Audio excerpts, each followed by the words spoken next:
قوم میں اسی نسل میں یحییٰ علیہ السلام، اور پھر آگے اسی قوم میں حضرت عیسیٰ علیہ السلام اور بہت سے دوسرے انبیاء علیہ السلام پیدا ہوئے۔ قوم یہود کا آغاز حضرت ابراہیم علیہ السلام کے پوتے حضرت یعقوب علیہ السلام سے ہوتا ہے۔ یعقوب علیہ السلام کا لقب اسرائیل تھا، یعنی اللہ کا بندہ۔ ان کی اولاد بنی اسرائیل کہلائی۔ اس قوم پر اللہ تعالیٰ نے بہت سے احسانات کیے اور انہیں بہت سے انعامات سے نوازا، جن کی وجہ سے یہ اپنے آپ کو اللہ کا لاڈلا سمجھ بیٹھے۔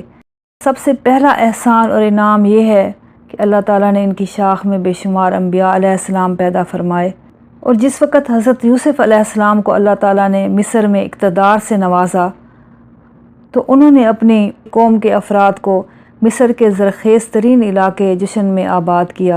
اس وقت اس قوم کا شمار متمدن ترین قوموں میں ہوتا تھا۔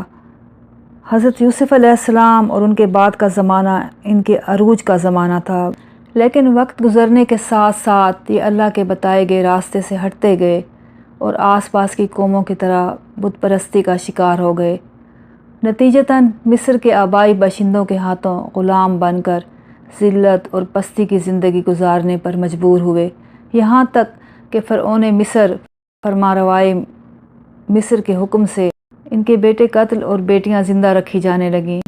لیکن اللہ کی قدرت دیکھیں کہ حضرت موسیٰ علیہ السلام نے فرعون کے گھر میں پرورش پائی اور بڑے ہو کر اللہ کے نبی کے رتبے پر فائز ہوئے اور اپنی قوم کو قوم فرعون کی غلامی کے چنگل سے نکالا۔ جس وقت یہ قوم موسیٰ علیہ السلام کی قیادت میں مصر سے اپنی جان بچا کر صحرائے سینا میں پہنچی تو اللہ نے ان پر مزید انعامات کی بارش کی۔ اللہ نے ان کو مزید انعامات سے نوازا۔ خیمے اور مکانات دستیاب نہیں تھے تو دن بھر بادلوں کے سائے چھائے رہتے، کھانے کے لیے من و سلوہ اتارا، اور پانی کے لیے حضرت موسیٰ علیہ السلام کے عصا کی ٹھوکر سے ایک چٹان سے بنو اسرائیل کے 12 قبیلوں کے لیے 12 چشمے جاری کیے۔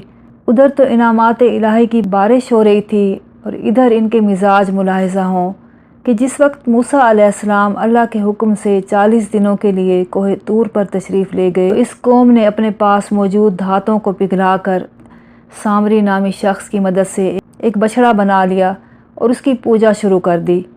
حضرت ہارون علیہ السلام جو موسیٰ علیہ السلام کے بھائی تھے اور ان کے مددگار تھے، ان کے منع کرنے پر ان کی جان کے درپے ہو گئے۔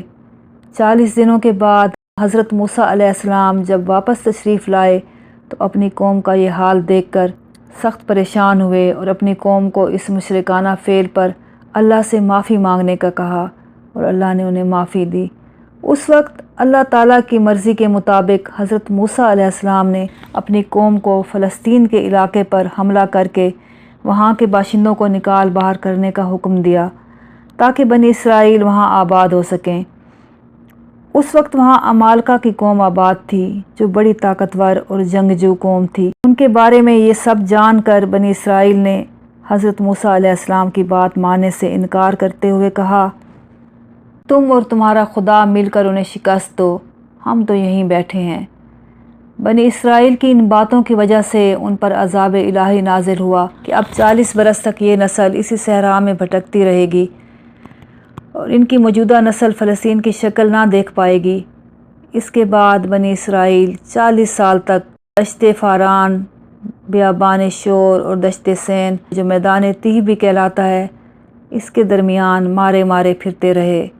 40 سال گزرنے کے بعد حضرت ہارون علیہ السلام اور موسیٰ علیہ السلام کے انتقال کے بعد ان کی نئی نسل نے حضرت یوشع علیہ السلام کی قیادت میں فلسطین کو فتح کیا اور وہاں آباد ہوئے۔ طالوت، حضرت داؤد علیہ السلام اور حضرت سلیمان علیہ السلام، ان 3 فرما رواؤں نے اس کام کو مکمل کیا جو بنی اسرائیل نے حضرت موسیٰ علیہ السلام کے بعد نامکمل چھوڑ دیا تھا، یعنی فلسطین کی فتح اور وہاں آباد کاری۔ ان کا ہیکل سلیمانی سلیمان علیہ السلام کے زمانے میں تعمیر ہوا۔ یہ ان کی ترقی کا یا ان کے عروج کا دوسرا دور تھا۔ ناظرین، اب آپ سوچ رہے ہوں گے، لو جی کہانی تو ختم ہو گئی ہیپی اینڈ کے ساتھ، اور یہود کا اس سرزمین پر دعویٰ بھی صحیح نکلا، تو ذرا دھیرج رکھیں، کہانی ختم نہیں ہوئی، بلکہ دراصل کہانی میں ایک موڑ آیا ہے۔ ابھی اس میں ہمارے زمانے تک آتے آتے کئی موڑ، کئی پیچ و خم باقی ہیں۔ جن کو جانے بغیر ہم اس سرزمین کے اصل حقداروں کے بارے میں حتمی فیصلہ نہیں دے سکتے۔ اس سچی کہانی کے باقی موڑ اور پیچ و خم اگلی ویڈیو میں مڑتے ہیں اور جانتے ہیں انشاءاللہ۔